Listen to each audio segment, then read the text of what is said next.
ना ओके तो आ जाइए, नमस्ते, मोस्ट वेलकम। जरा बता दो आवाज वगैरह सब चीज जो है अच्छी है कि नहीं, जो है अच्छे बराबर आ रही है कि नहीं आ रही है। देखो हमारा पहला क्वेश्चन क्या कहता है, हमारा पहला क्वेश्चन है तुम्हारे सामने ये। ओके भाई चलो फटाफट देखो। बोलते हैं कैर और गरिया पूजा ये आपको किस राज्य के पारंपरिक आदिवासी त्योहार लगते हैं? झारखंड है, मणिपुर है, त्रिपुरा है, या फिर आप लगाओगे उड़ीसा है। हम देख रहे हैं कैर, ठीक है भाई, क्लियर हो जाएगा। कैर जो पूजा है इसके बारे में जरा हम देखते हैं। तो ये आपकी मनाई जाती है त्रिपुरा के अंदर, ठीक है भाई, ध्यान रखोगे त्रिपुरा के अंदर मनाई जाती है।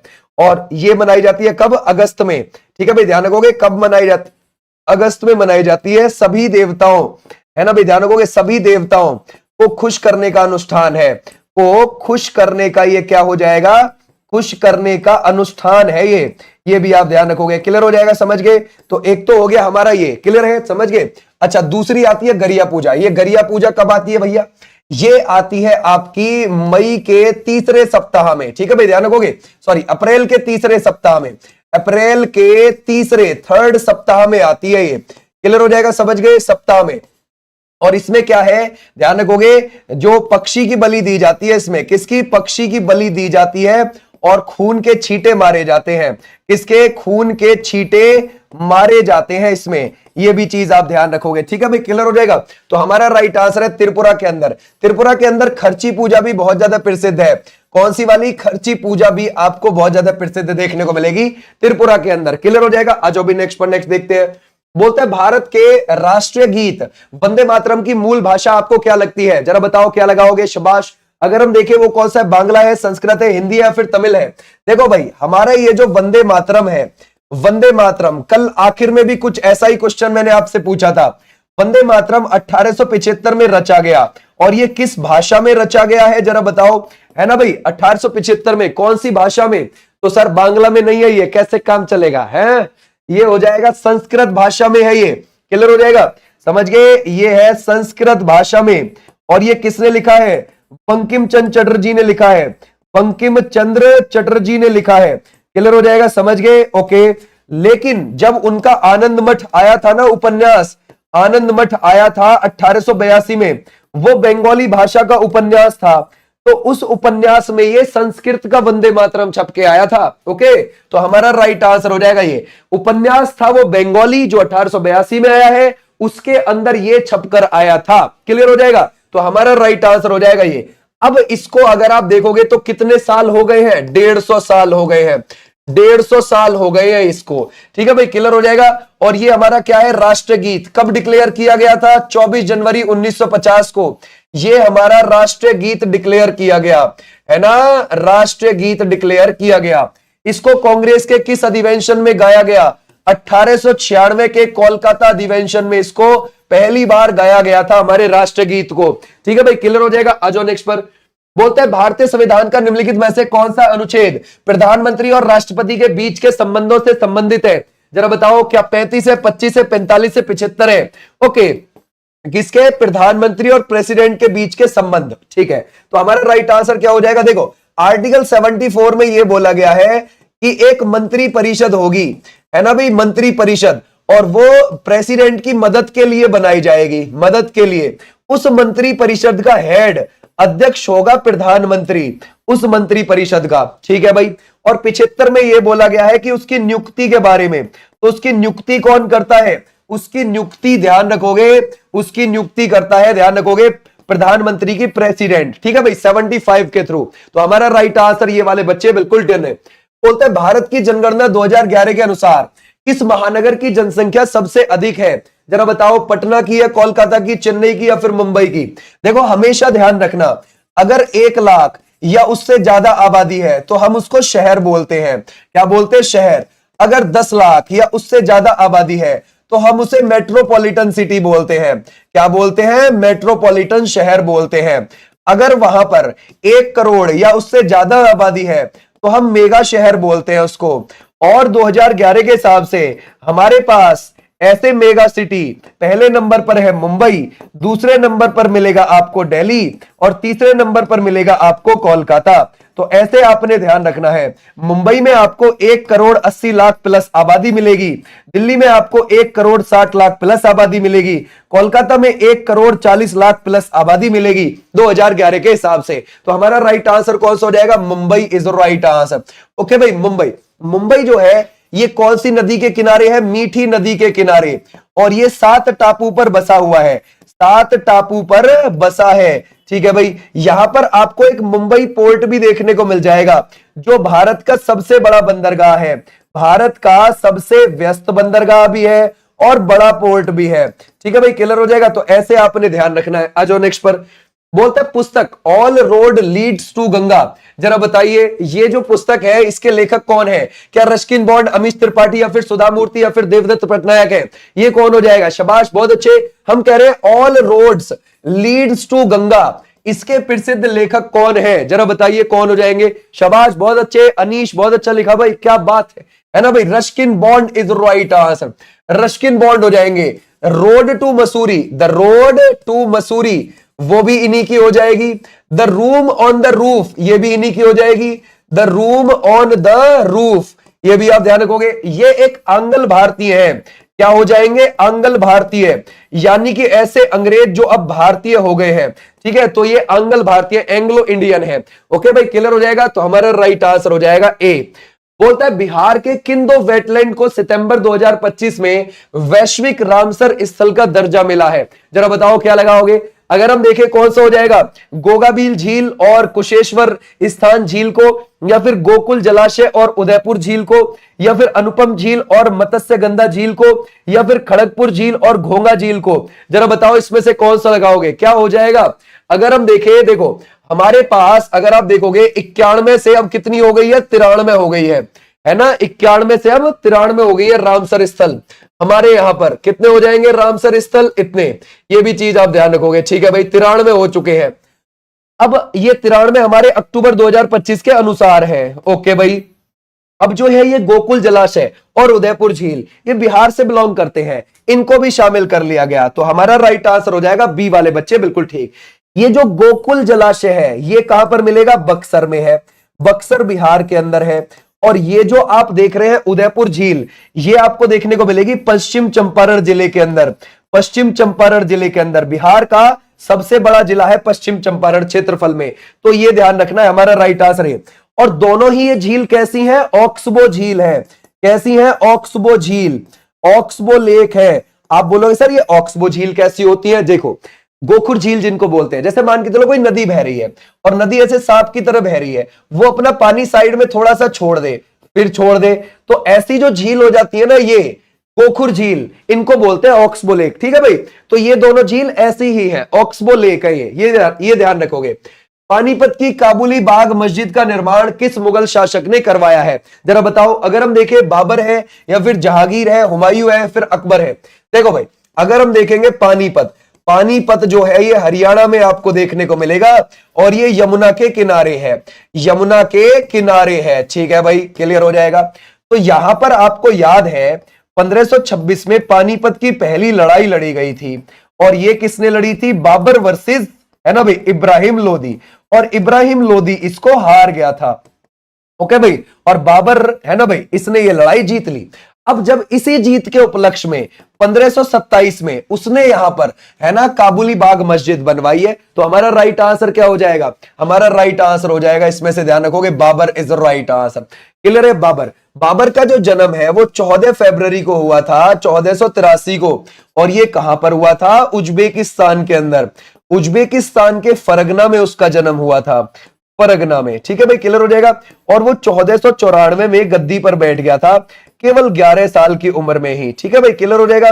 और अगर आप देखोगे उसने 1500, है ना भाई, ध्यान रखोगे, 1507 में उसने क्या था? काबुल को अपनी राजधानी बनाया, काबुल को अपनी राजधानी बना लिया था उसने, और उसके बाद भारत की ओर आक्रमण करने शुरू करे थे। क्लियर हो जाएगा। और फिर उसने पानीपत की पहली लड़ाई में इब्राहिम लोदी को हरा दिया था। क्लियर हो जाएगा। आज भी नेक्स्ट पर बोलता है निम्नलिखित में से किस वर्ष में मुस्लिम लीग का गठन किया गया? ओके, हम देख रहे हैं मुस्लिम लीग, ये कहां पर बनी है मुस्लिम लीग भाई?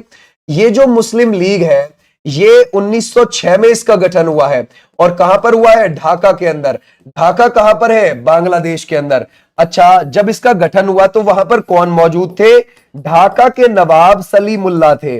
ओके, और सलीमुल्लाह ने ही इसकी स्थापना भी करी थी। साथ में उनके कौन थे? मोहसिन उल हक थे, मोहसिन उल हक। और साथ में उनके कौन थे? आगा खां भी थे। आगा खां ये भी थे। ठीक है भाई, क्लियर हो जाएगा। और इसका पहला अध्यक्ष आगा खां को ही बना दिया, अध्यक्ष बना दिया था पहला आगा खां को। ओके, तो हमारा राइट आंसर हो जाएगा 1906 वाले बच्चे, बिल्कुल ठीक है, खींच गए, शाबाश, बहुत अच्छे। तो हमारा राइट आंसर है मुस्लिम लीग ने किसका समर्थन किया था? 1905 में क्या हुआ कि बंगाल का विभाजन हुआ। ठीक है भाई, बंगाल का विभाजन हुआ था, उसका समर्थन किया था इसने। क्या हाँ के सही हुआ, यानी कि अंग्रेजों के सुर में लाना। ठीक है भाई, आ जाओ भाई नेक्स्ट पर।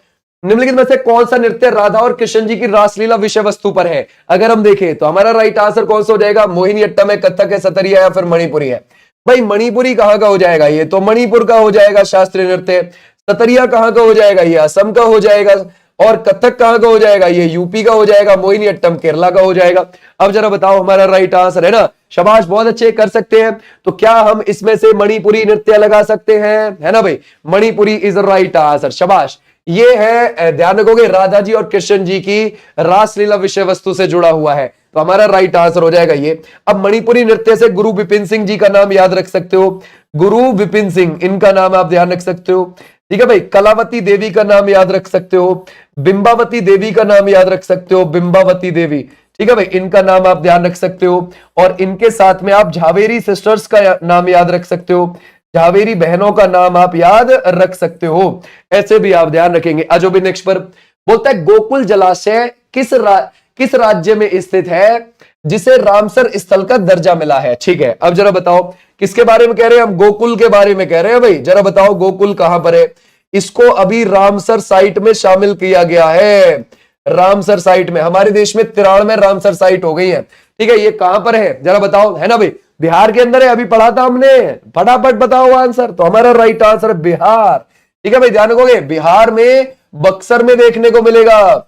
और कैसी झील है ये? एक गोखुर झील है, गोखुर, यानी कि ऑक्सबो लेक है, ऑक्सबो। अच्छा, अब एक बात बताओ, दुनिया में सबसे ज्यादा रामसर साइट कहां है?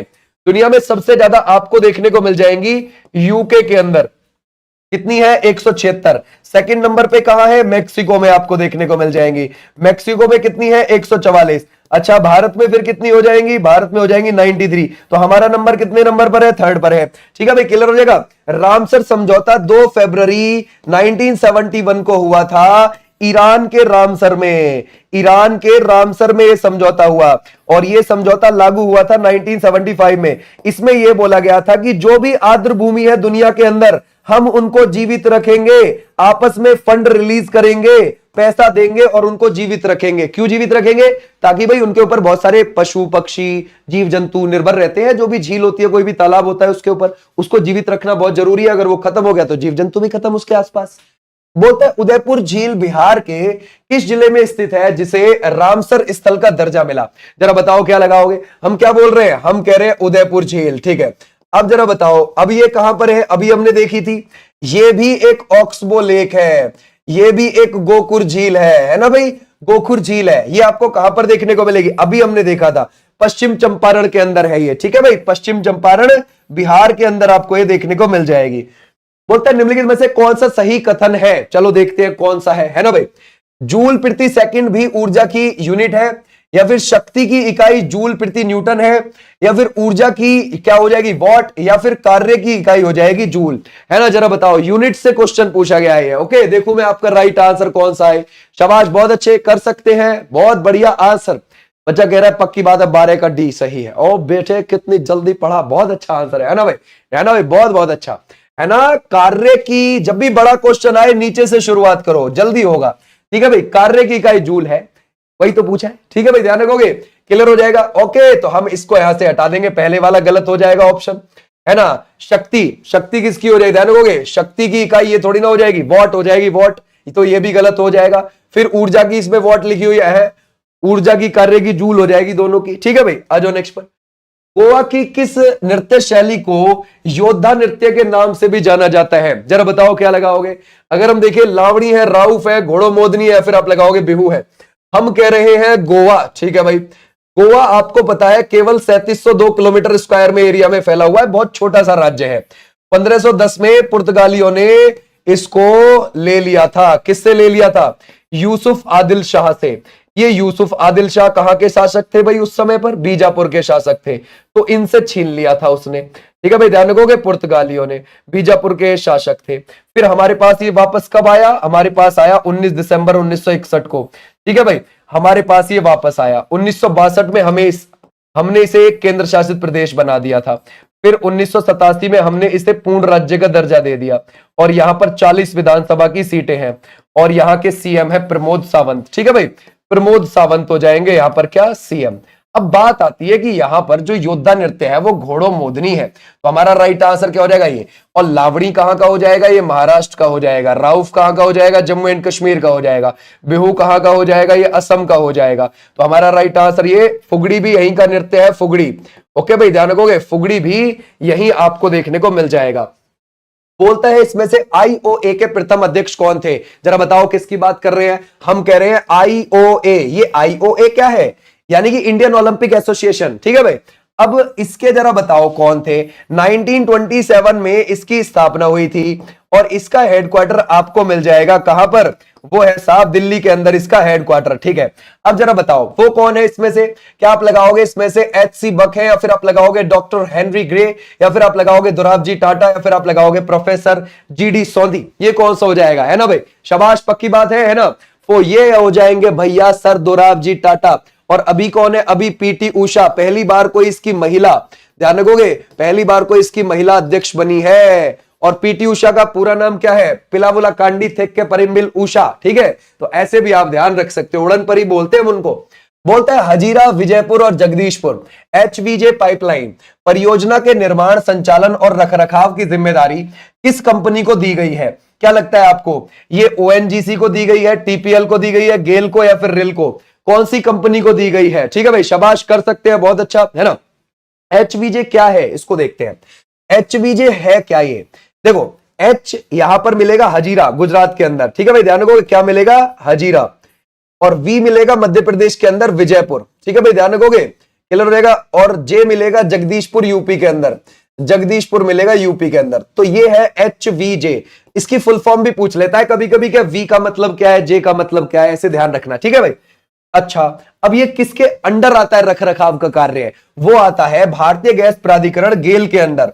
गेल की स्थापना हुई है 1984 में। ठीक है, और ये जो पाइपलाइन है, मतलब ये जो पूरी की पूरी गैस की पाइपलाइन है, ये गैस पाइपलाइन ध्यान रखना काय की है, गैस की। ठीक है भाई, गैस की पाइपलाइन ये शुरू हुई थी 1986 में। ओके, और इसकी लंबाई है 1750 किलोमीटर।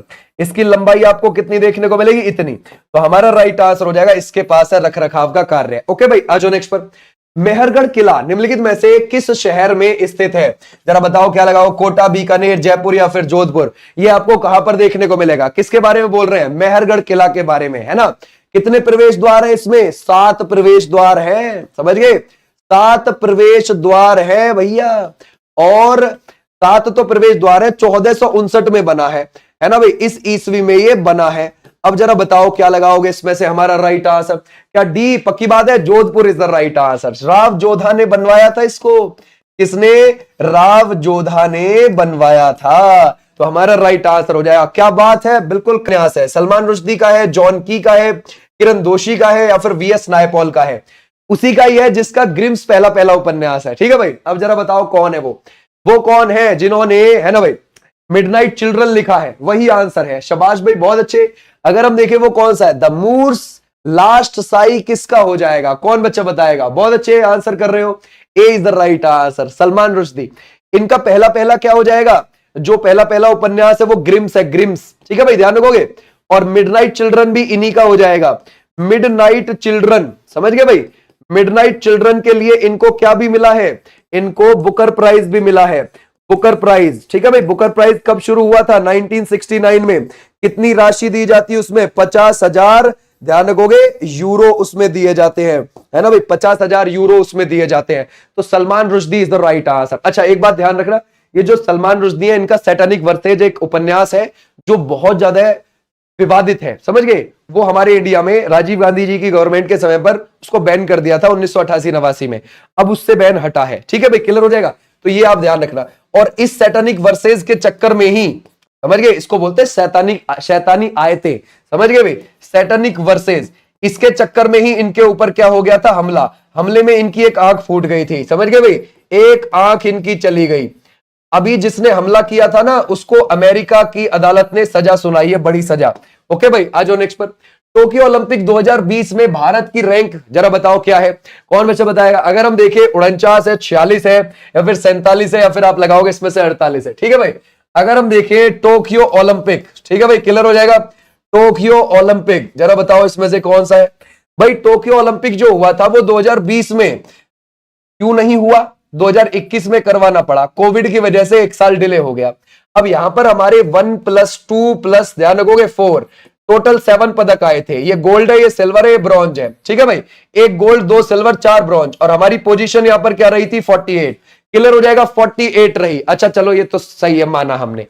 इस बार जो 2024 में पेरिस में ओलंपिक हुआ, यहां पर हमारे कितने पदक आए, यहां आए हमारे 0+1+5, टोटल आए हमारे 6। ये गोल्ड, ये सिल्वर, ये ब्रॉन्ज। अब हमारी पोजीशन यहां पर क्या रही, 71।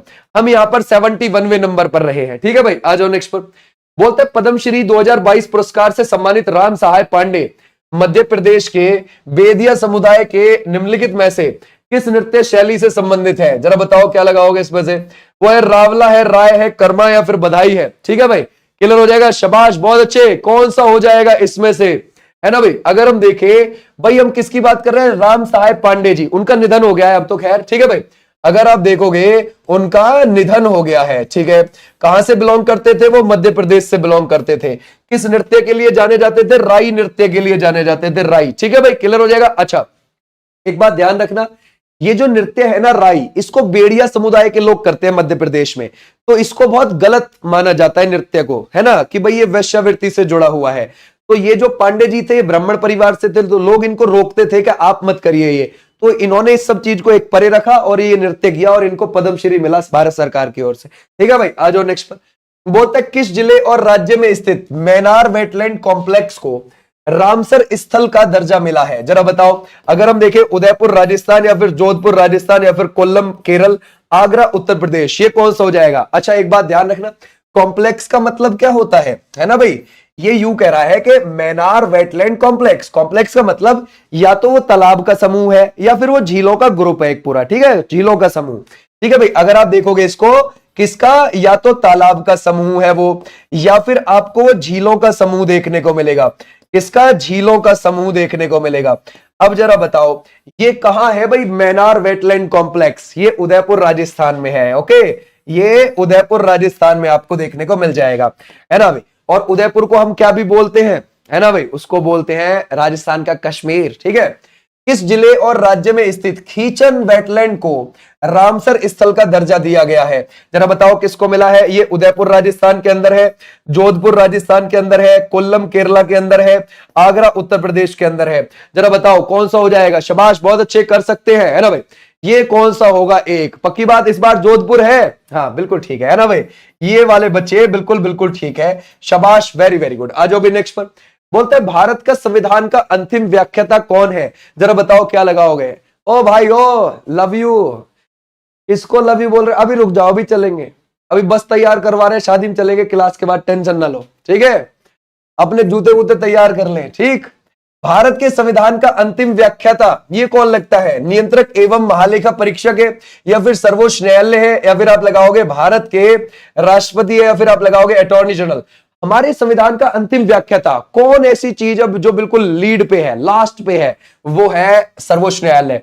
भैया अगर संसद ने कोई ऐसा कानून बना दिया जो संविधान के उलट पलट है, जो संविधान को चैलेंज कर रहा है, जो कौन देखेगा, हमारा सुप्रीम कोर्ट देखेगा। ठीक है भाई, कौन सा है, सुप्रीम कोर्ट। क्लियर हो जाएगा, सुप्रीम कोर्ट। अब ये जो सुप्रीम कोर्ट है 124 से 147 के बीच में आर्टिकल में देखने को मिल जाएगा, और ये संविधान के भाग आपको 5 में देखने को मिलेगा। ठीक है भाई, क्लियर हो जाएगा। और सुप्रीम कोर्ट के जो जजेस हैं वो कितने पर रिटायर हो जाते हैं, 65 पर रिटायर हो जाते हैं। आ जाओ नेक्स्ट पर। उत्तरी भारतीय राज्य, ठीक है, हिमाचल प्रदेश के उत्तर पूर्वी भाग में कौन सा स्थान लोकप्रिय रूप से शीत मरुस्थल पर्वत के रूप में जाना जाता है, आपको कौन सा लगता है। स्पीति घाटी है, पार्वती घाटी है, संगति है, या फिर आलो घाटी है। ये सारी ही घाटी हिमाचल प्रदेश में है। ठीक है भाई, ये हिमाचल प्रदेश में। आपको कौन सी घाटी ऐसी लगती है जिसको हम शीत मरुस्थल पर्वत बोलते हैं। क्या लगता है इसमें से? शाबाश, बहुत अच्छे, है ना भाई। ये कौन सा है? स्पीति, पक्की बात है, स्पीति घाटी ही है हमारा राइट आंसर हो जाएगा, स्पीति घाटी। ओके, स्पीति नदी इस घाटी को बनाती है, स्पीति नदी ही इस घाटी को बनाती है। देखो घाटियां कब बनती हैं? या तो भाई पृथ्वी में कहीं पर थोड़ी सी, है ना, भूस्खलन आ जाए, उसकी वजह से दरार पड़ जाए, या फिर कोई नदी वहां से लाखों सालों से बह रही है, उसे काट काट के बना देती है घाटी। ठीक है भाई, तो यहां पर स्पीति नदी बनाती है। स्पीति नदी किसकी सहायक है? सतलुज की सहायक है। ये आपको सतलुज की सहायक देखने को मिलेगी, और ये आपको कहां पर देखने को मिलेगी? हिमाचल प्रदेश में ये नदी, है ना, स्पीति नदी। अच्छा ठीक है, अगर हम देखें कुल्लू घाटी कहां पर है, ये भी यहीं पर मिलेगी।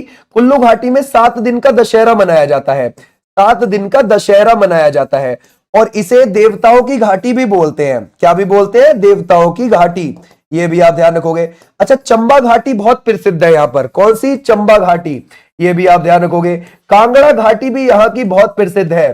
कौन सी? कांगड़ा घाटी भी आपको यहां देखने को मिल जाएगी। मालना घाटी भी यहां पर है। ठीक है भाई, मालना घाटी, ये घाटी है जो यहां पर बहुत ज्यादा प्रसिद्ध है। क्लियर हो जाएगा। आ जाओ नेक्स्ट पर। हिमाचल प्रदेश में हिडिंबा देवी के सम्मान में निम्नलिखित में से कौन सा उत्सव मनाया जाता है? जरा बताओ, क्या लगाओगे?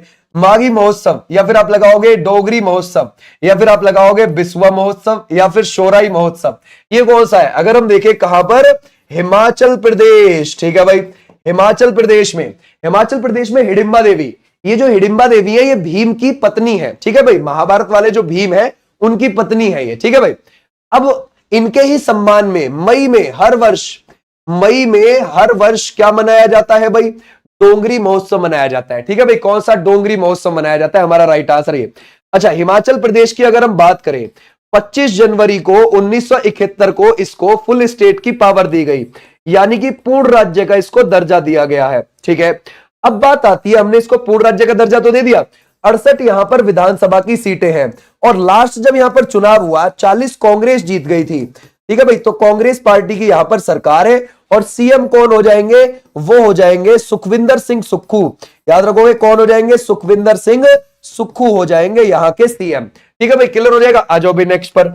बोलता है विजयदशमी को किस नाम से भी जाना जाता है? जरा बताओ, विजयदशमी के बारे में देख रहे हैं, क्या गणेश चतुर्थी, या फिर होली, या फिर दशहरा, या फिर दिवाली, है ना? जरा बताइए, हम विजयदशमी को किस नाम से भी जानते हैं? ठीक है भाई, अभी तो गई थी, है ना, विजयदशमी, अभी तो रावण के घाव भी नहीं भरे हैं, तो ये कौन सा हो जाएगा? बहुत अच्छा भाई, मार्कस बच्चे, वेरी गुड। तो हमारा राइट आंसर कौन सा हो जाएगा? ये हो जाएगा Dussehra is the right answer, है ना, Dussehra is the right answer. अब आपको पता है क्या आने वाली है भाई? दिवाली। और ये जो दिवाली है ये किस पर मनाई जाती है? ये मनाई जाती है कार्तिक महीने की अमावस्या पर, है ना, अमावस्या पर। और अगर आप देखोगे जो होली है, होली वो कब मनाई जाती है? फागुन महीने की पूर्णिमा पर। फागुन महीना हिंदू कैलेंडर में आखिरी महीना होता है, तो उसकी पूर्णिमा पर मनाई जाती है। ठीक है भाई, तो ऐसे भी आप ध्यान रखोगे। क्लियर है, शाबाश, बहुत अच्छा है। आ जाओ नेक्स्ट पर। बोलता है भारत की वर्ष 2011 की जनगणना के अनुसार 2001 से 2011 के दशक में हिंदू जनसंख्या की वृद्धि दर कितनी थी? ठीक है भाई, जरा बताओ। अब आपसे पूछ रहा है ना, धर्म के आधार पर, जरा बताओ क्या लगाओगे इसमें से? ये कौन सा हो जाएगा भाई? देखो 2001 से लेकर 2011 के बीच में, इन 10 सालों में, है ना, इन 10 सालों में भारत की पूरे की 17.64% रही थी जनसंख्या वृद्धि दर, यानी कि हमने इन 10 सालों में इतनी जनसंख्या एक्स्ट्रा बढ़ा ली थी। ठीक है भाई, अब हिंदू धर्म के हिसाब से जरा बताओ कितनी बढ़ाई? ठीक है भाई, 16.8 is the right answer. Hindu धर्म के हिसाब से आप बताओगे। क्लियर है, समझ गए? अच्छा, जैन धर्म ने कितनी बढ़ाई अगर आपसे पूछा जाए? जैन धर्म ने बढ़ाई 5.4%। अच्छा, बौद्ध धर्म ने कितनी बढ़ाई है? बौद्ध धर्म ने, है ना, 6.1% बढ़ाई है। क्लियर हो जाएगा, शाबाश। अच्छा, अगर हम देखें ईसाई धर्म ने कितनी बढ़ाई है? ईसाई धर्म ने बढ़ाई है 15.5%। अच्छा, अगर हम देखें मुस्लिम धर्म ने कितनी बढ़ाई है ना भाई? अगर हम देखें तो 24.6%। ठीक है भाई, क्लियर हो जाएगा। मुस्लिम धर्म ने बढ़ाई 24.6%। ये धर्म के आधार पर है, ध्यान रखना। सिख कितना हो जाएगा? 8.4 हो जाएगा। सिख धर्म कितना हो जाएगा? 8.4 हो जाएगा।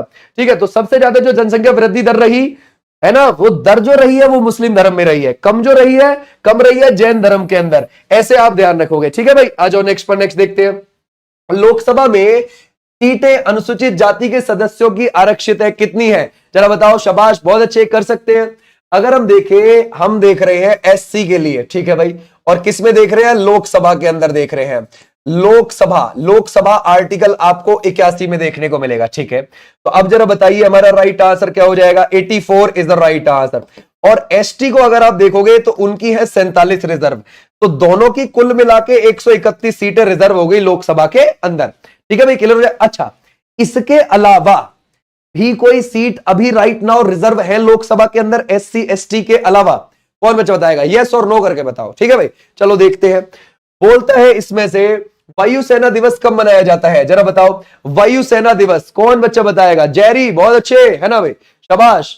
नहीं है इसके अलावा रिजर्व, ठीक है भाई, क्लियर हो जाएगा, इसके अलावा नहीं है। ओके शाबाश, एससी एसटी की रिजर्व है बस, ओबीसी के लिए नहीं है, ईडब्ल्यूएस के लिए नहीं है, अभी वुमेन्स वाला भी लागू नहीं हुआ है, ठीक है, अभी लागू नहीं हुआ है। चलो ये कौन सा लगा रहे हो आप, शाबाश, बहुत अच्छे। अगर हम देखें वायुसेना, कौन सा हो जाएगा, 8 अक्टूबर। देखो 8 अक्टूबर को 1932 को एयरफोर्स की पहली डिवीजन का गठन किया गया था।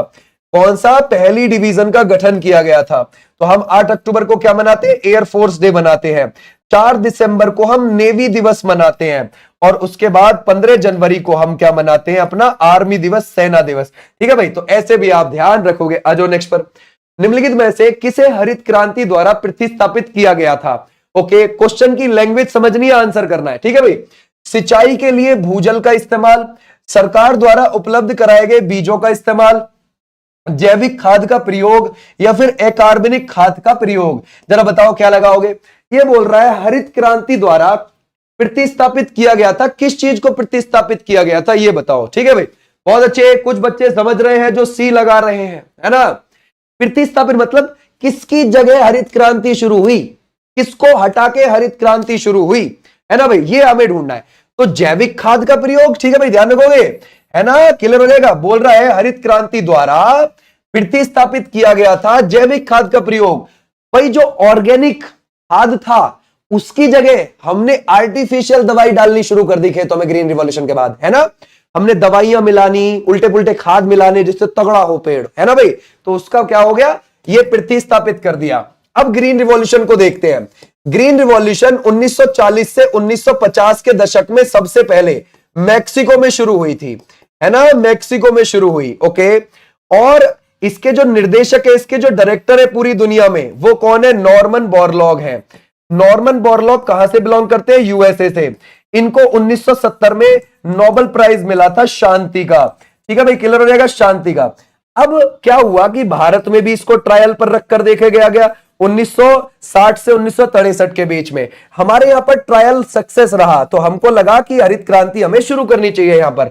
तो हमने 1965 में इसकी स्थापना कर दी हमारे यहां ग्रीन रिवॉल्यूशन की। उस समय पर हमारी तीसरी पंचवर्षीय योजना चल रही थी 1961 से 1966 के बीच, जब इसकी स्थापना की गई। और उस समय पर हमारे प्रधानमंत्री 1964 से 1966 के बीच में कौन थे, है ना भाई, लाल बहादुर शास्त्री जी थे, लाल बहादुर शास्त्री जी। अब देखो स्थापना हो गई, अब इसकी शुरुआत 1966-67 से मानी जाती है, तो हमने इसकी शुरुआत भी कर दी। अब शुरुआत हो गई तो वो पंजाब के रीजन से हुई। 1966 में ही 1 नवंबर को पंजाब हरियाणा का भी, है ना भाई, अलग अलग हुआ था, डिवाइडेशन हुआ था। और पंजाब, हरियाणा, वेस्ट यूपी और उत्तरी राजस्थान, इनको बहुत फायदा हुआ ग्रीन रिवॉल्यूशन से। गेहूं का उत्पादन बढ़ता चला गया और दालों का उत्पादन घटता चला गया, और चावल वहीं स्थिर रहा। हरित क्रांति का संबंध किससे है, खाद्यान्न से है, जैसे कि चावल, मक्का, गेहूं से, ठीक है भाई। तो ऐसे भी आप ध्यान रखोगे, हमारा राइट आंसर ये। बोलता है शांति के लिए 2025 में नोबेल पुरस्कार विजेता का नाम बताइए, किसके लिए, शांति, ठीक है भाई, जरा बताओ। पीस नोबेल प्राइज किसको मिला, ट्रंप, या फिर आप लगाओगे मचाडो, या फिर आप लगाओगे बिनी, या फिर आप लगाओगे मैक्रोन, ये कौन हो जाएंगे, शाबाश, बहुत अच्छे, कर सकते हैं, है ना भाई। ये कौन सा होगा, तो सर वो है मारिया मचाडो वेनेजुएला से, ठीक है भाई, कहां से, वेनेजुएला से, ठीक है भाई। तो हमारा राइट आंसर हो जाएगा ये वाले बच्चे, बिल्कुल बिल्कुल ठीक है।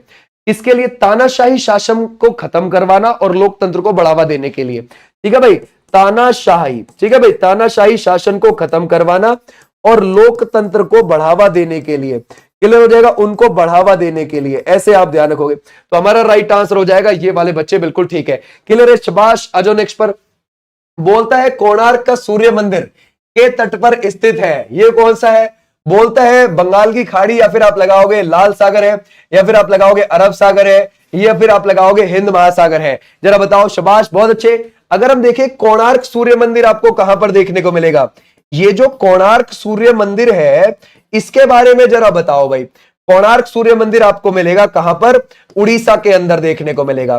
कब बना हुआ है? 1250 ईस्वी में बना है। तो हमारा राइट आंसर क्या हो जाएगा? ये बिल्कुल बंगाल की खाड़ी के तट पर है। ठीक है भाई, बे ऑफ बंगाल की तरफ आपको देखने को मिल जाएगा, कोस्टल एरिया में देखने को मिल जाएगा यहां पर। ठीक है भाई, क्लियर हो जाएगा। अच्छा, मारतंड सूर्य मंदिर कहां है? जम्मू कश्मीर में है। ओके भाई, और मोढेरा सूर्य मंदिर कहां है? गुजरात के अंदर है। ओके, आ जाओ नेक्स्ट पर। 2011 की जनगणना के अनुसार किस राज्य में मुस्लिम आबादी सबसे अधिक है? ओके, 2011 के हिसाब से हम देख रहे हैं मुस्लिम आबादी सबसे ज्यादा कहां है। जरा बताओ क्या लगाओगे इसमें से? वो कौन सा हो जाएगा? क्या राजस्थान है, या फिर मणिपुर है, या फिर उत्तर प्रदेश है, या फिर महाराष्ट्र है? ये कौन सा हो जाएगा? शाबाश, बहुत अच्छे। ये कहां लगा रहे हो भाई, जरा बताइए, है ना? पक्की बात है, UP. UP is the right answer. 3,85,00,000। ठीक है भाई, क्लियर हो जाएगा। आपसे आबादी पूछ रहा है ना, आबादी, परसेंटेज में नहीं पूछ रहा आपसे। आपसे कह रहा है कि आबादी बताओ, तो आप क्या लगाओगे? 3,85,00,000 मुस्लिम आबादी यूपी में मिल जाएगी। और यूपी में 19,98,00,000 आबादी 2011 के हिसाब से टोटल है यूपी में। ठीक है भाई, क्लियर हो जाएगा। ऐसे भी आप ध्यान रख सकते हो। अच्छा, अब परसेंटेज के हिसाब से देखते हैं। अगर आपसे पूछा जाए कि हमें तो प्रतिशत के हिसाब से बताओ 2011 के हिसाब में, तो आप लोगे जम्मू कश्मीर का नाम। ठीक है भाई, क्लियर हो जाएगा। लगभग 68% है ना 2011 के हिसाब से। फिर आप लोगे असम का नाम। असम में आप देखोगे 34%। ठीक है भाई, क्लियर हो जाएगा। 34% क्लियर है। अब एक और बात सुनो, जम्मू कश्मीर 2011 की जनगणना में तो राज्य था, लेकिन 2019 में तो उसको केंद्र शासित प्रदेश बना दिया ना, तो ये भी आप ध्यान रखोगे थोड़ा। ठीक है भाई, क्लियर हो जाएगा। आ जाओ भाई नेक्स्ट पर। बोलता है इसमें से सेनानी, कुलपा और ग्रामीणी कुछ ऐसे पदाधिकारी हैं जिनका उल्लेख मुख्य रूप से किस वेद में मिलता है? जरा बताओ क्या लगाओगे? अगर हम देखें वो कौन सा हो जाएगा? ऋग्वेद है, सामवेद है, यजुर्वेद है, अथर्ववेद है। ये कौन सा है ना भाई? अगर हम देखें इसमें से ये कौन सा हो जाएगा, है ना भाई? शाबाश।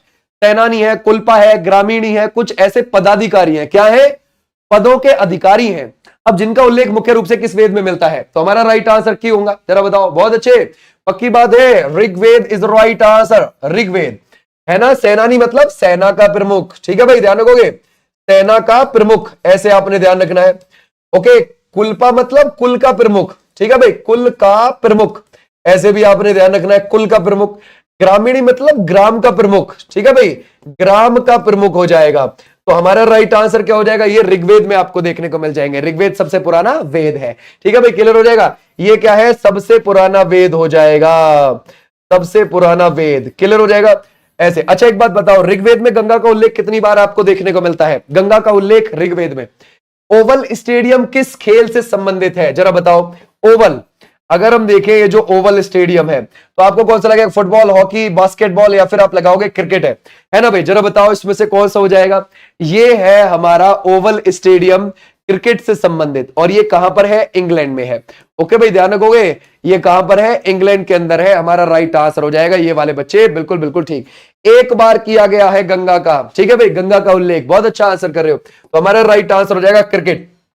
बोलता है अफगानिस्तान पर तालिबान के कब्जे के बाद पहली बार वहां के विदेश मंत्री यूएनएससी से अनुमति के बाद अक्टूबर 2025 में भारत की यात्रा की। अब उनका नाम क्या है? जरा बताओ क्या नाम है उनका? ठीक है भाई, अफगानिस्तान पर तालिबान का कब्जा। भाई तालिबान जो संगठन है उसका कब्जा है अफगानिस्तान के ऊपर, उन्हीं की सरकार भी चल रही है अभी 2021 से। तो अफगानिस्तान पर तालिबान के कब्जे के बाद पहली बार वहां के विदेश मंत्री, यानी कि तालिबान सरकार के, ठीक है भाई, विदेश मंत्री यूएनएससी यानी कि यूनाइटेड नेशन सिक्योरिटी काउंसिल से अनुमति के बाद अक्टूबर 2025 में भारत की यात्रा की। उनका नाम क्या है? जरा बताओ उनका नाम क्या है? ठीक है भाई, मुत्ताकी इज द राइट आंसर, है ना भाई? Aamir Khan मुत्ताकी is the right answer. बहुत जोरदार उनका स्वागत हुआ। 9 अक्टूबर को वो इंडिया आए। ठीक है भाई, ध्यान रखोगे, 9 अक्टूबर को वो इंडिया आए, ये भी आप ध्यान रखोगे। आ जाओ नेक्स्ट पर। निम्नलिखित में से किस देश से भारत ने संविधान में संशोधन की प्रक्रिया को अपनाया है? जरा बताओ क्या लगाओगे? कौन सी प्रक्रिया को अपनाया है? संशोधन की प्रक्रिया को। ठीक है भाई, जरा बताइए इसमें से क्या होगा? संशोधन की प्रक्रिया। अगर हम देखें आयरलैंड है, फ्रांस है, या फिर दक्षिण अफ्रीका है, या फिर आप लगाओगे अमेरिका है। भाई संविधान में संशोधन हम अपने आर्टिकल 368 के जरिए और संविधान में भाग 20 के जरिए संशोधन कर लेते हैं। ठीक है भाई, और ये प्रक्रिया हमने कहां से ली है? ये ली है दक्षिण अफ्रीका के संविधान से, साउथ अफ्रीका के संविधान से। साउथ अफ्रीका अफ्रीका महाद्वीप का ये देश है। ओके भाई, आ जाओ नेक्स्ट पर। प्रायद्वीप भारत की सबसे बड़ी नदी कौन सी है? जरा बताओ, हम किसकी बात कर रहे हैं? हम बात कर रहे हैं प्रायद्वीप भारत की। ठीक है भाई, प्रायद्वीप भारत की। देखो प्रायद्वीप भारत कौन सा है, हमेशा ध्यान रखना, ये जो हमारे भारत का इतना हिस्सा है ना, इसको प्रायद्वीप बोलते हैं। इसको हम गोंडवाना लैंड भी बोलते थे, क्योंकि ये गोंडवाना का हिस्सा है और ये तीन तरफ से पानी से घिरा हुआ है, इसलिए इसको प्रायद्वीप बोलते हैं। इस प्रायद्वीप पर बड़ी नदी ढूंढनी है इतने हिस्से पर, वो कौन सी है? गोदावरी है। और गोदावरी कहां से निकलती है? गोदावरी निकलती है हमारी नासिक के पास से।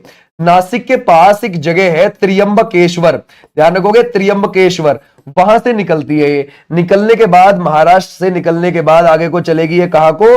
तेलंगाना, फिर चलेगी ये आंध्र प्रदेश और आगे जाके कहां गिर जाएगी? बंगाल की खाड़ी में। 1465 किलोमीटर इसकी लंबाई है। ठीक है भाई, क्लियर हो जाएगा। दक्षिण भारत की सबसे लंबी नदी मानी जाती है। इसकी सहायक नदी कौन कौन सी है? जैसे कि वेनगंगा है, जैसे कि आपको पेनगंगा देखने को मिलेगी, जैसे आपको वर्धा देखने को मिलेगी, जैसे आपको पूर्णा देखने को मिलेगी, जैसे आपको मंजरी देखने को मिलेगी। ठीक है भाई, क्लियर हो जाएगा। जैसे इंद्रावती, जैसे सबरी, बच्चे बिल्कुल ठीक है, कुचिपुड़ी और भरतनाट्यम। ठीक है भाई, क्लियर हो जाएगा, समझ गए? ऐसे भी ध्यान रखना है ना। विक्रम साराभाई की ये क्या हो जाएंगी? बेटी हो जाएंगी, ये बात ध्यान रखना, है ना। और इनकी माता का नाम क्या हो जाएगा? मृणालिनी साराभाई, मृणालिनी साराभाई हो जाएगा नाम। क्लियर हो जाएगा, तो ऐसे भी ध्यान रख सकते हो, कुचिपुड़ी और भरतनाट्यम। ठीक है भाई, क्लियर हो जाएगा, शाबाश, बहुत अच्छे। आ जाओ भाई नेक्स्ट पर, नेक्स्ट देखते हैं। बोलते हैं द्रोणाचार्य पुरस्कार किसे प्रदान किया जाता है? ठीक है भाई, क्लियर हो जाएगा। अगर हम देखें इसमें से द्रोणाचार्य पुरस्कार को देखते हैं, द्रोणाचार्य पुरस्कार जरा इसके बारे में बताइए। ठीक है भाई, शाबाश, बहुत अच्छे। अगर हम देखें इसमें से ये कौन सा हो जाएगा? सर ये द्रोणाचार्य पुरस्कार किसको मिला हुआ है? ये कोच को। ठीक है भाई, ध्यान रखोगे, ये कोच को मिलता है। 1985 में शुरू हुआ है, 15 लाख की इसमें राशि दी जाती है। तो हमारा राइट आंसर क्या है? सर्वश्रेष्ठ सैनिक, खिलाड़ी, शिक्षक, कोच। तो हमारा राइट आंसर कौन सा हो जाएगा? ये वाले बच्चे बिल्कुल ठीक है, शाबाश, बहुत अच्छा आंसर है। आ जाओ भाई नेक्स्ट पर। बोलता है शब्द मॉनसून किस विशिष्ट समयावधि के दौरान पवन की दिशा में होने वाले मौसमी परिवर्तन को दर्शाता है ना। एक वर्ष, एक दिन, एक दशक, 2 महीना, क्या लगाओगे इसमें से? जरा बताओ ये मॉनसून के बारे में। ठीक है भाई, शाबाश, बहुत बढ़िया, गड़बड़ ना हो जाए, है ना भाई। ये कौन सा हो जाएगा? बहुत अच्छे, पक्की बात है। एक कह रहा है 2 महीने, 2 महीने तो नहीं है भाई, गड़बड़ हो जाएगी। ठीक है भाई, ये कौन सा होगा? 1 वर्ष। हर साल आता है ना मॉनसून, तो ठीक है, ये हर साल आता है मॉनसून हमारे यहाँ। कौन सा वाला आता है? दक्षिण पश्चिम मॉनसून। ठीक है भाई, ध्यान रखोगे, साउथ वेस्ट मॉनसून। और ये लगभग 1 जून के आसपास आ जाता है, केरल के कोस्ट पर आ जाता है, केरल के तट पर आ जाता है। ठीक है भाई, तो हमारा राइट आंसर कौन सा हो जाएगा? ये तो हर साल आता है, प्रति वर्ष मॉनसून आता है। ठीक है भाई, क्लियर हो जाएगा, शाबाश, बहुत अच्छा आंसर है। आ जाओ भाई नेक्स्ट पर। बोलता है अमेरिका ने भारत में अपना राजदूत किसे नियुक्त किया है? ओके, किसकी बात कर रहे हैं हम? अमेरिका की बात कर रहे हैं। अमेरिका ने भारत में जो अपना राजदूत, ठीक है भाई, अब जरा बताओ, ये रोजर वर्मा है, या फिर आप लगाओगे पॉल कपूर है, या फिर आप लगाओगे सर्जियो गौर है, या फिर रोहन बोपन्ना है? तो हमारा राइट आंसर कौन सा जाएगा? शाबाश, बहुत अच्छे। ये कौन हो जाएंगे? क्या हम सर्जियो गौर लगा सकते हैं? बिल्कुल ठीक है ना, क्लियर हो जाएगा। अगर हम देखें यूएस को आप देखते हो तो 4 जुलाई 1776 को इनको आजादी प्राप्त हुई थी ब्रिटेन से, और इनका संविधान जो लागू हुआ है ना, वो हुआ है 1789 में यहाँ का संविधान लागू। इनकी आधिकारिक भाषा अब अंग्रेजी बन गई है ना भाई, ध्यान रखोगे। और यहाँ का अब आधिकारिक पक्षी कौन सा बन गया है? बाल्ड ईगल, याद रखोगे, बाल्ड ईगल बन गया आधिकारिक पक्षी। और यहाँ के 47वें प्रेसिडेंट कौन बन गए हैं? वो बन गए हैं ट्रंप। और ट्रंप की शपथ ग्रहण समारोह हुआ था 20 जनवरी 2025 को। क्लियर हो जाएगा, तो हमारा राइट आंसर ये। बोलते कौन सा अतिवादी नेता ब्रिटिश हिरासत में, है ना, मृत्यु के बाद शहादत का प्रतीक बन गया? अतिवादी मतलब गरम दल वाले। ठीक है भाई, अब जरा बताओ क्या लगाओगे, है ना, गरम दल से उनका संबंध था। कौन सा गरम दल का नेता ब्रिटिश हिरासत में मृत्यु के बाद शहादत का प्रतीक बन गया? जरा बताओ कौन से बन गए थे भाई? शाबाश, बहुत अच्छे, कर सकते हैं, है ना भाई। ये कौन सा है? उग्र विचारधारा वाले, वो हो जाते हैं Bhagat Singh ji, is the right answer. Okay, कब उनको फांसी दी गई थी? 23 मार्च को दी गई थी। 23 मार्च 1931 को, है ना। उनके साथ साथ सुखदेव को भी और उनके साथ साथ राजगुरु को भी फांसी दी गई थी। क्लियर हो जाएगा। तो हमारा राइट आंसर है ए वाले बच्चे, बिल्कुल बिल्कुल ठीक है, शाबाश, बहुत अच्छा आंसर। बोलते हैं गणतंत्र दिवस समारोह 2025 के मुख्य अतिथि कौन है। देखो भाई, हमारा गणतंत्र दिवस मनाया जाता है कब, वो मनाया जाता है 26 जनवरी को, राइट बात है।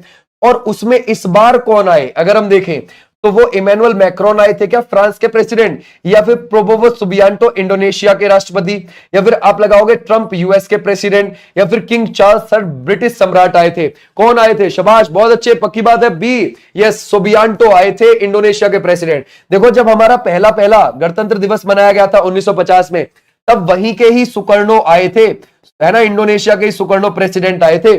और 2011 में भी इंडोनेशिया के प्रेसिडेंट आए, 2018 में भी इंडोनेशिया के प्रेसिडेंट आए, और 2025 में भी आए। ठीक है भाई, क्लियर हो जाएगा। आ जाओ भी नेक्स्ट पर। बोलते हैं भारत का सबसे बड़ा निजी बंदरगाह, मुंद्रा बंदरगाह, कहां पर है। यानी कि वो निजी क्षेत्र के लिए यूज किया जाता है, प्राइवेट सेक्टर के लिए यूज किया जाता है, उसको अडानी पावर यूज करता है। ठीक है भाई, उसको अडानी की कंपनी यूज करती है। अब जरा बताओ तो हमारा कौन सा हो जाएगा, तमिलनाडु है, फिर आंध्र प्रदेश है, महाराष्ट्र है, या फिर गुजरात है, ये कौन सा होएगा, शाबाश, बहुत अच्छे। तो हमारा राइट आंसर हो जाना इसमें से Gujarat is the right answer. देखो कहां पर है ये, जैसे मान के चलो ये गुजरात है, गुजरात में ये है कच्छ, ये है कठियावाड़, ठीक है।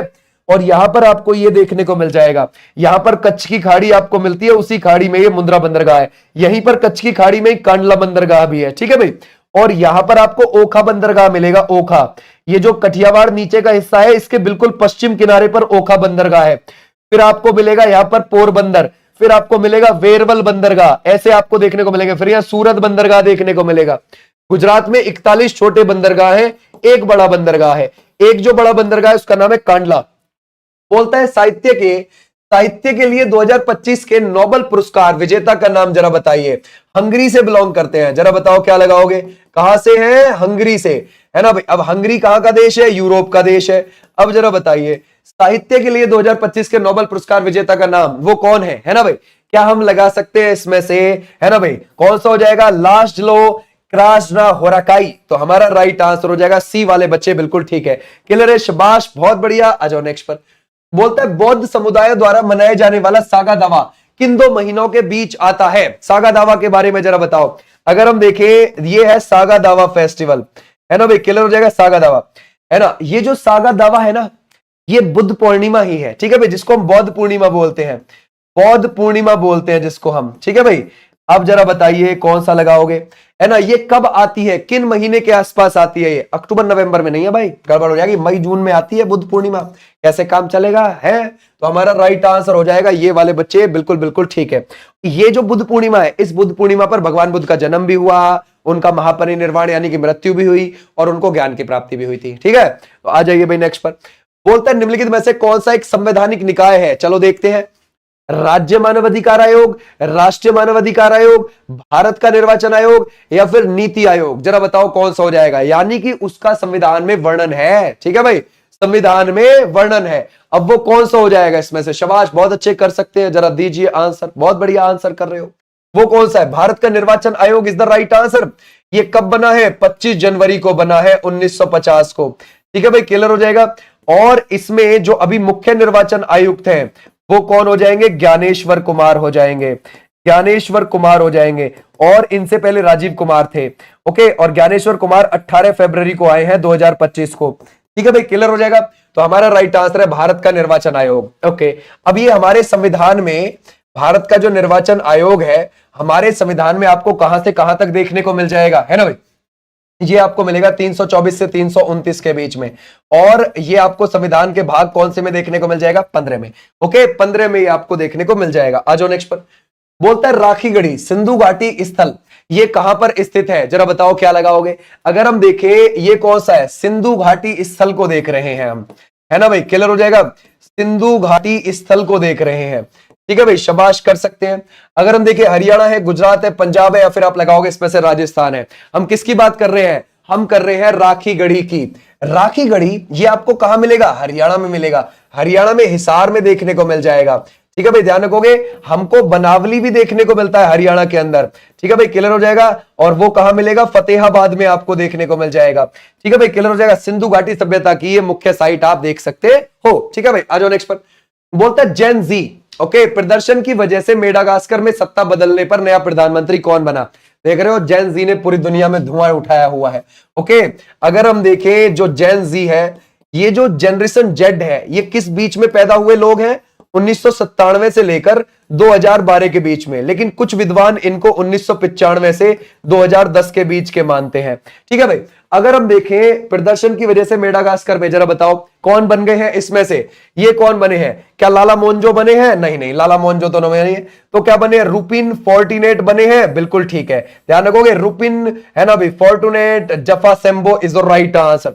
ये है अफ्रीका महाद्वीप, अफ्रीका महाद्वीप पे यहां पर है मेडागास्कर, ठीक है भाई, ये मेडागास्कर है, इसी का है, ये इसी महाद्वीप का देश है यहां पर, ठीक है भाई। तो हमारा राइट आंसर हो जाएगा सी वाले बच्चे, बिल्कुल ठीक है, सी इज द राइट आंसर। आ जाओ भी नेक्स्ट पर।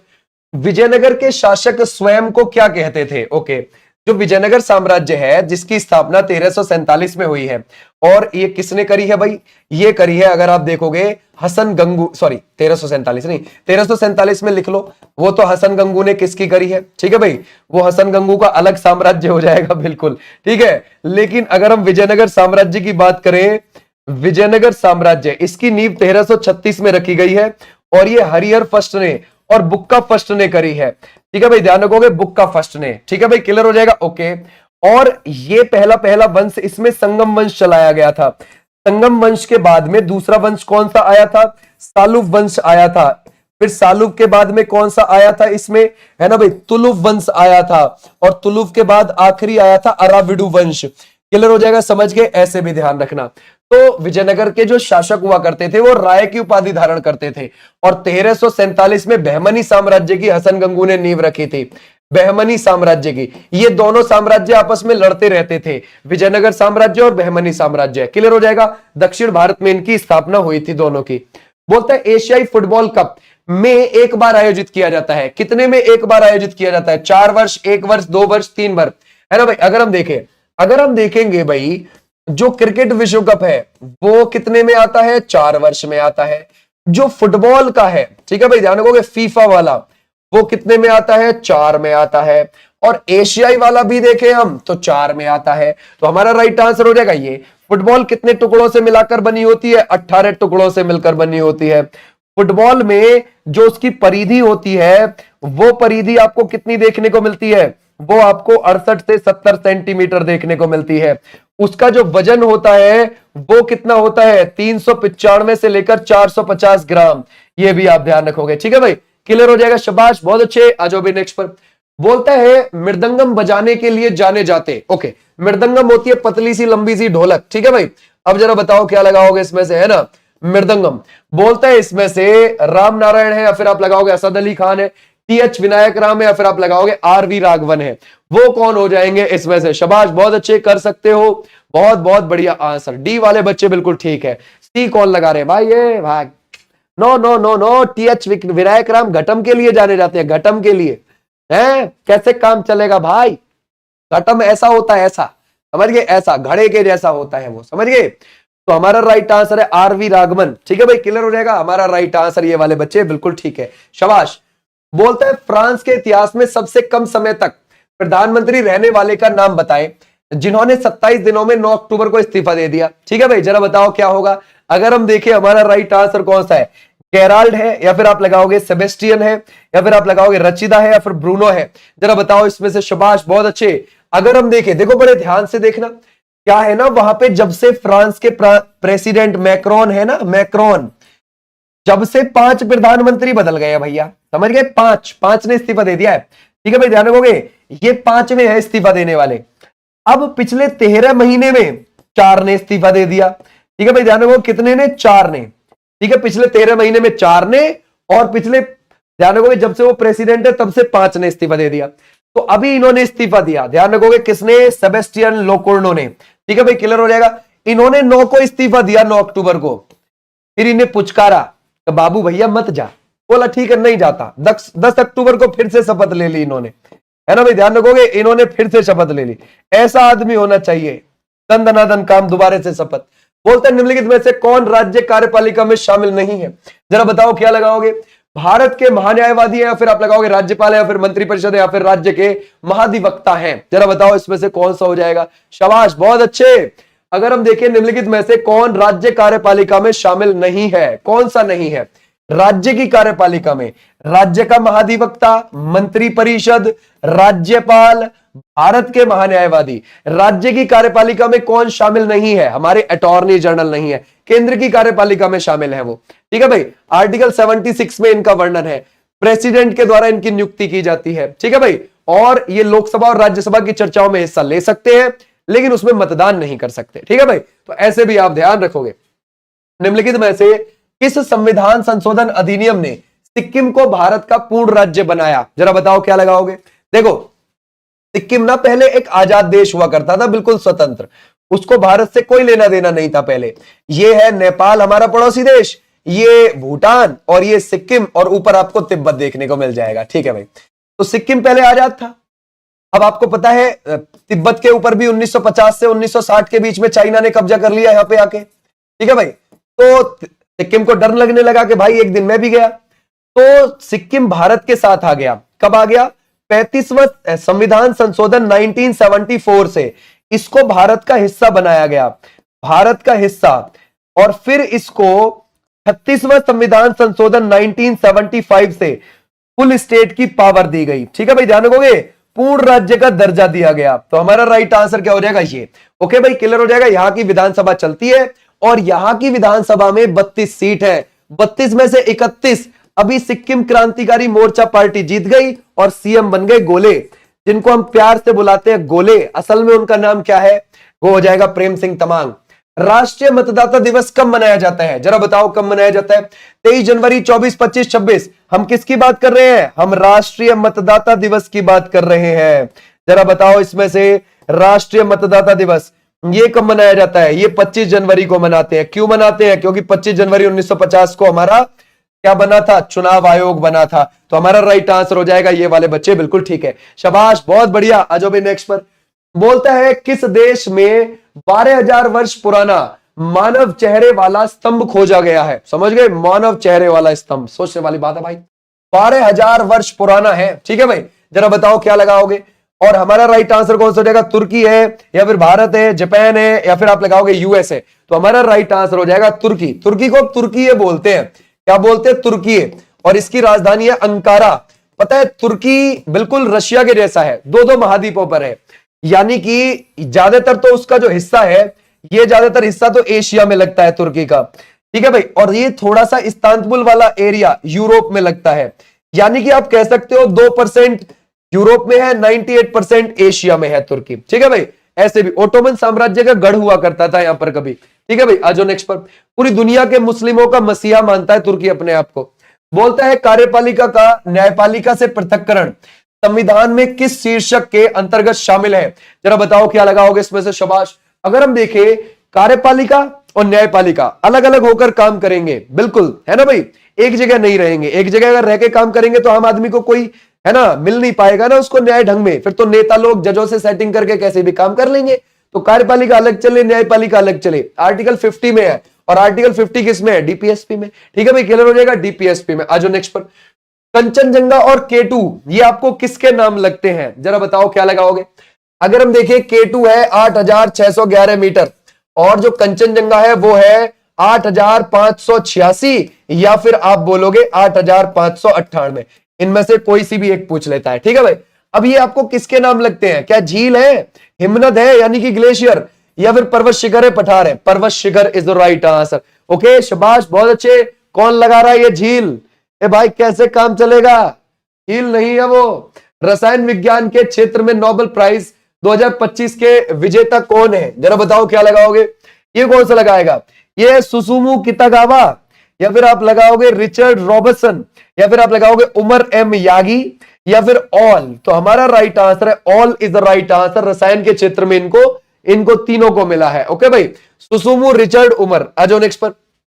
भारत के किस पड़ोसी देश ने सीमा झड़प के दौरान अक्टूबर 2025 में पाकिस्तान के 58 सैनिक मारे गए? अब जरा बताओ, चीन है, ईरान है, अफगानिस्तान है, उज्बेकिस्तान है। तो हमारा राइट आंसर क्या हो जाएगा, है ना भाई, 58 सैनिक मारे गए। किसके मारे गए भैया, पाकिस्तान के। ठीक है भाई, क्लियर हो जाएगा। और वो अफगानिस्तान के साथ झड़प हुई है अभी अक्टूबर में ही, समझ गए भाई, क्लियर हो जाएगा। तो ऐसे भी आप ध्यान रख सकते हो। अब देखो, पाकिस्तान को कुछ तो बोलना था, तो पाकिस्तान ने बोला हमने 200 उनके आतंकवादी मार दिए, समझ गए भाई, हमने अफगानिस्तान के 200 आतंकवादी मार दिए हैं, समझ गए, एकदम एक्सपर्ट हो चुके हैं अब वो इस मामले में। ओके, तो हमारा राइट आंसर हो जाएगा ये वाले बच्चे, बिल्कुल ठीक है। बोलता है ममलूक शैली वस्तुकला किस राजवंश से संबंधित है, जरा बताओ इसमें से कौन सा हो जाएगा। अगर हम देखें लोधी है, गुलाम है, खिलजी है, या फिर आप लगाओगे तुगलक है। अगर हम देखें इसमें से ममलूक, देखो ममलूक वंश बोल दो या फिर आप गुलाम वंश बोल दो। ठीक है भाई, गुलाम वंश ये कब से कब तक था, 1206 से लेकर 1290 तक दिल्ली सल्तनत पर राज किया था इसने। तो हमारा राइट आंसर हो जाएगा ये, ममलूक शैली वस्तुकला किस राजवंश के समय की है, गुलाम वंश के समय की है। ठीक है भाई, क्लियर हो जाएगा। आ जाओ भी नेक्स्ट पर।